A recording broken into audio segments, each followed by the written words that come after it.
DC Srinagar Mohammad Ejaz Asad ने बुधवार को जम्मू कश्मीर की ग्रीष्मकालीन राजधानी में मादक पदार्थों की लत को खत्म करने के लिए सामुदायिक भागीदारी का आह्वान किया है। साथ ही साथ ये भी कहा कि अकेले प्रशासन बढ़ते खतरे से नहीं लड़ सकता है। उन्होंने कहा कि इस समस्या को गंभीरता से देखते हुए उनका मानना है कि इसे कालीन के नीचे धकेलने के बजाय इसे समाज के सामने लाने की जरूरत है। साथ ही साथ जरूरत है कि ऐसा जो नशा कर रहा है उसका पर्दाफाश करने की, नशे की लत को खत्म करने की जरूरत है और साथ ही युवाओं को ये जानने की जरूरत है कि ये रास्ता गलत है और उनके दिमाग में ये बात जरूर होनी चाहिए।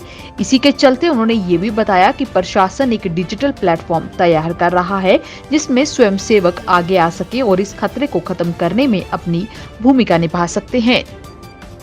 यूक्रेन में फंसे लोगों के लिए जम्मू कश्मीर सरकार ने जिला स्तर पर कंट्रोल रूम स्थापित किए हैं और नोडल ऑफिसर तैनात कर दिए हैं। इससे वहां फंसे लोगों की बात हो सकेगी और उनसे संबंधित जानकारियां उनके रिश्तेदारों तक पहुंच सकेंगी। जिला जम्मू के नोडल ऑफिसर जिला समाज कल्याण अधिकारी अजय सलन नोडल अधिकारी होंगे। कोई भी उनसे 9419173972 पर फोन कर सकता है। इसके साथ साथ ही जिला रामबन के नोडल अधिकारी हरबंस लाल शर्मा होंगे।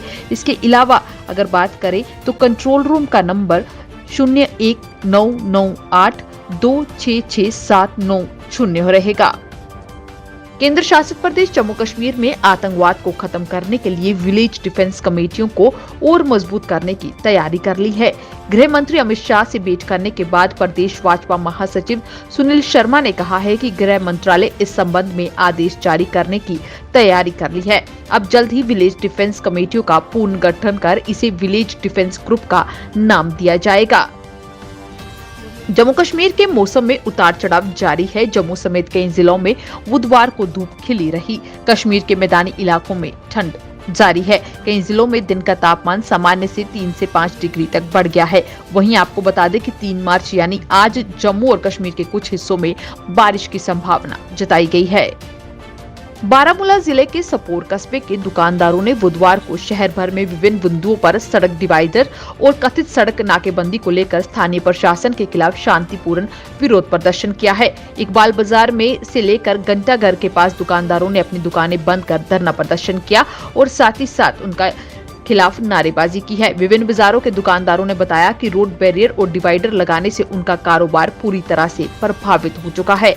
इस बीच उनका साफ तौर पर यह कहना था कि जल्द से जल्द इस पर कार्रवाई की जाए और दुकानदार जो है उनके लिए इस समस्या का हल निकाला जाए।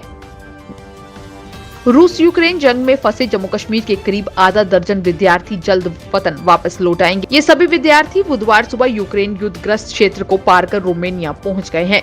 खार्किव से गत मंगलवार को रवाना हुए 24 विद्यार्थियों में करीब 12 बच्चे जम्मू कश्मीर के बताए जा रहे हैं। इनमें कठुआ का रहने वाला अनिरुद्ध चौहान एवं उसके 3 और दोस्त भी शामिल हैं। मोदी सरकार ने 2025-26 तक उस योजना को जारी रखने की मंजूरी दे दी है जिसके तहत पाकिस्तान के कब्जे वाले कश्मीर, श्रीलंकाई तमिलियों, 1984 के सिख विरोधी दंगों के पीड़ितों के विस्थापित परिवारों को राहत और पुनर्वास के लिए धन मुहैया कराया जाएगा।